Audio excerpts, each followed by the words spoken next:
Scary telling.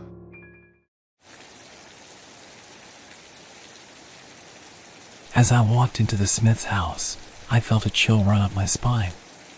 Something about this family seemed off, but I couldn't quite put my finger on what it was.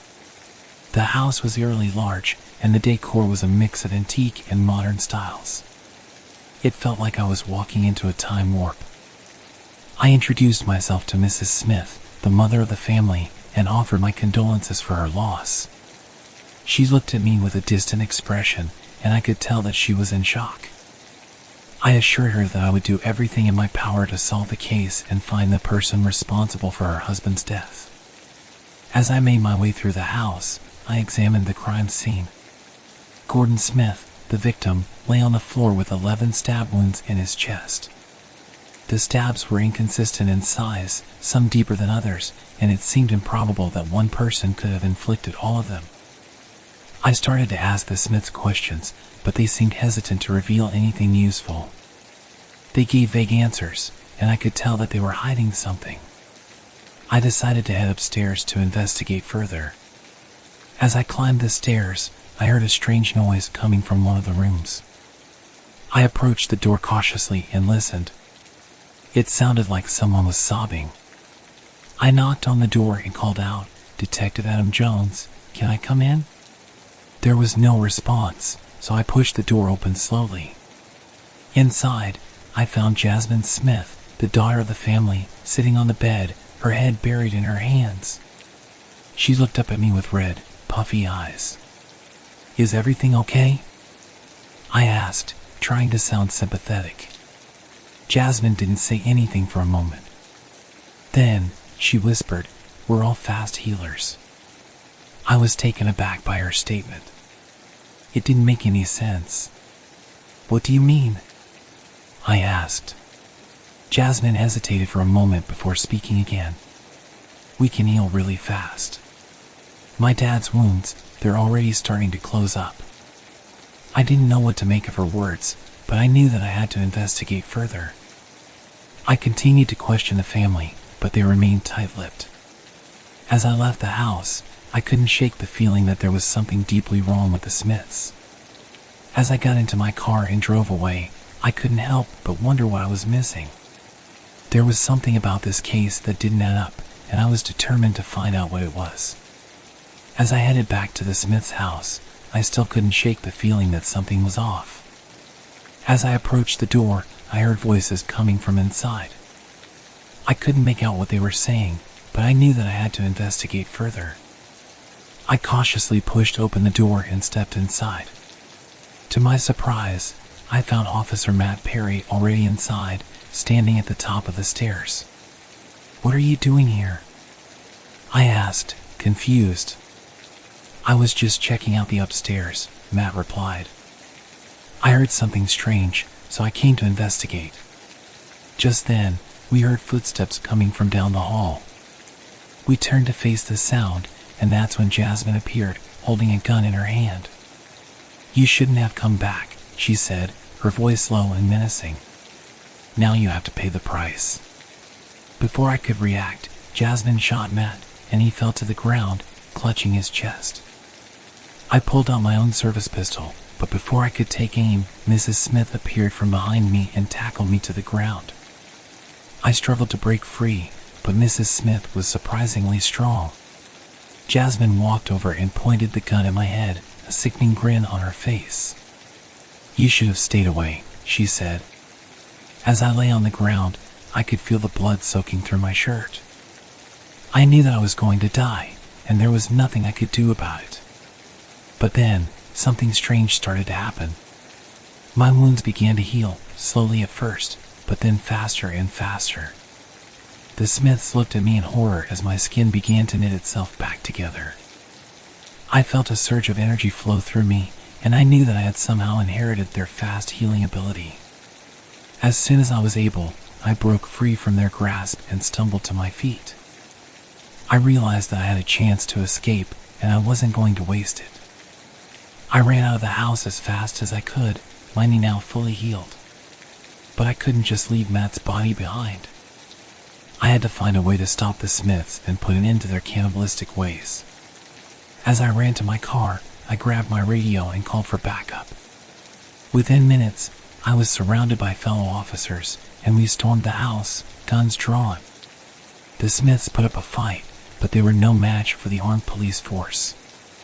As they were taken into custody, I watched in disgust as they continued to laugh and joke, seemingly unfazed by what they had done.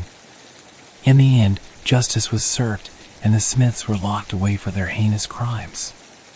But I knew that I would never forget the horror of that night and the realization that sometimes the most terrifying monsters are the ones that look just like us.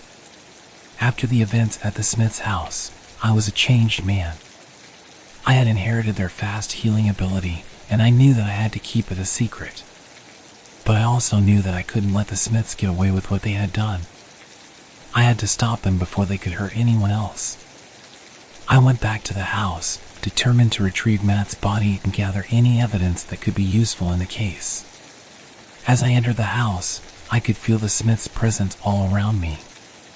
It was like they were still there, watching me.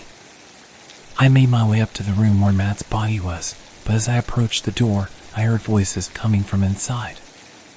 I pushed the door open slightly and peered inside, trying to see what was happening.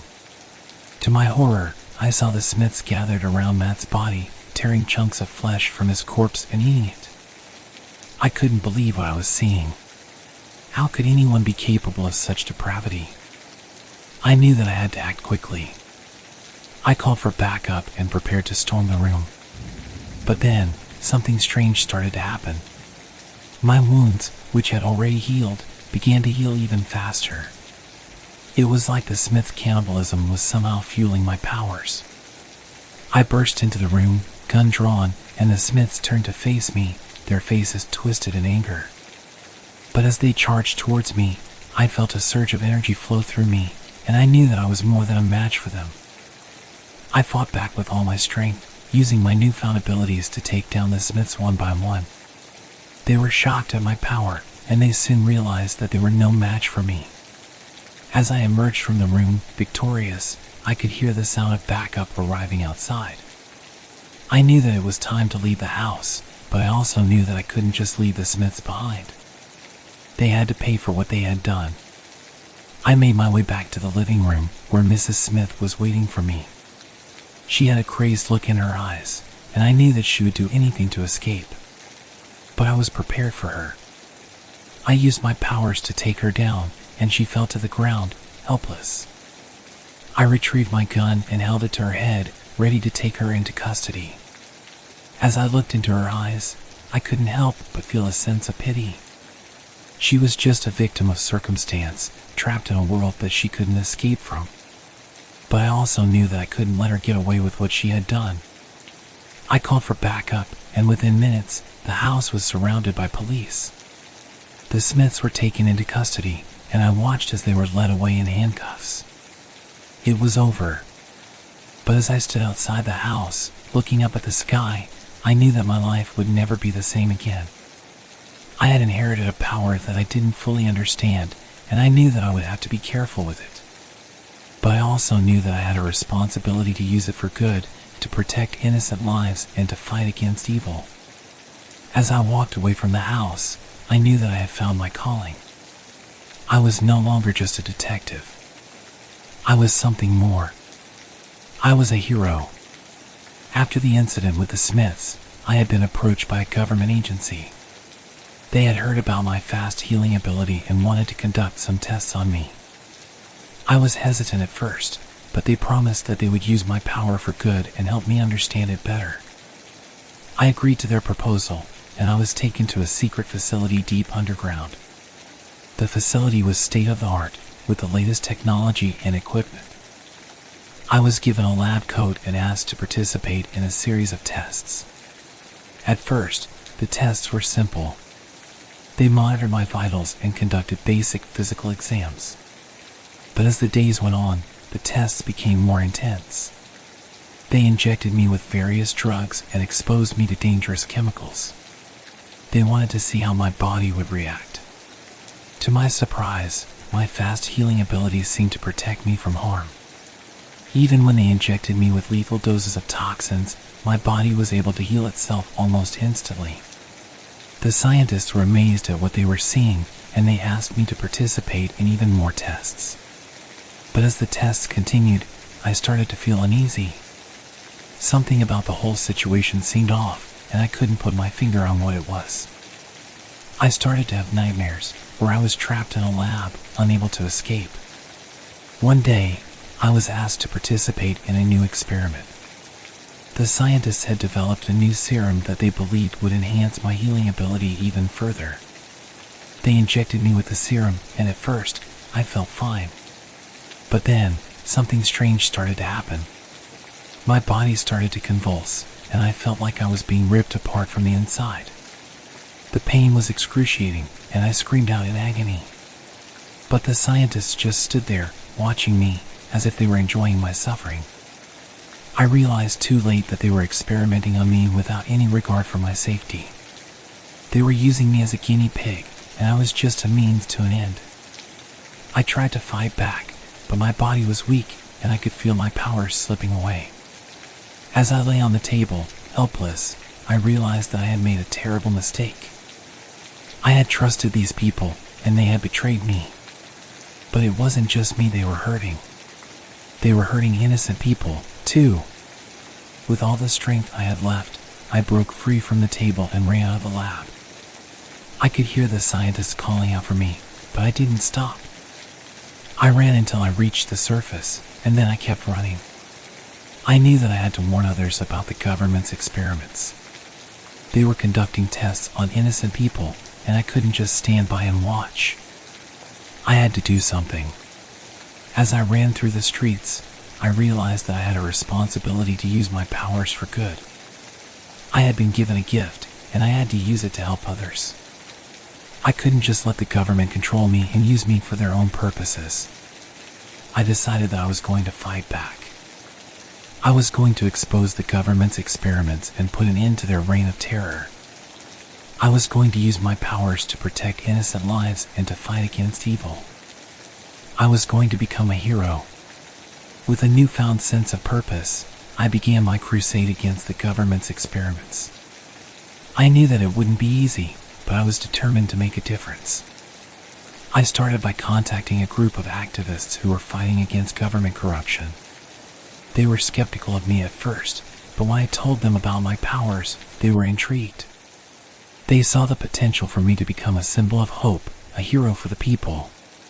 Together, we began to gather evidence of the government's experiments. We broke into secret labs and stole files that proved what was going on.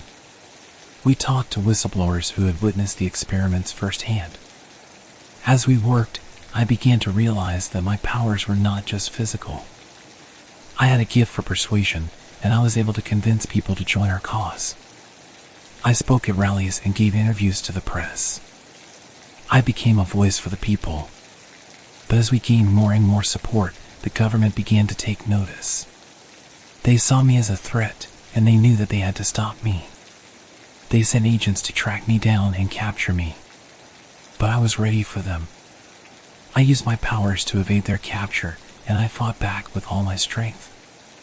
I knew that I had to keep fighting, no matter what.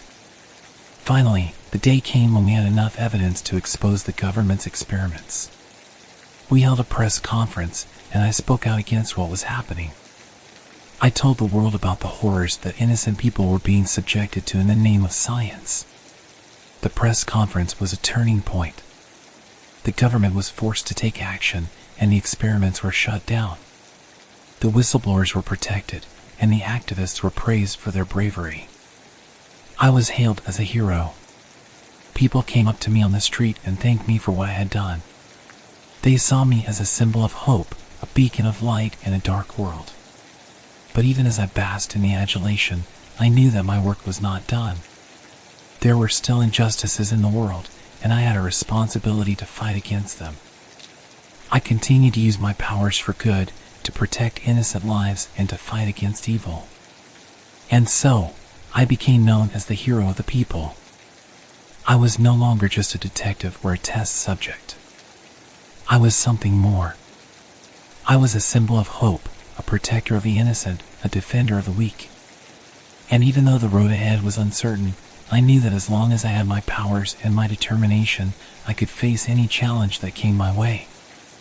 I was a hero, and nothing could stop me.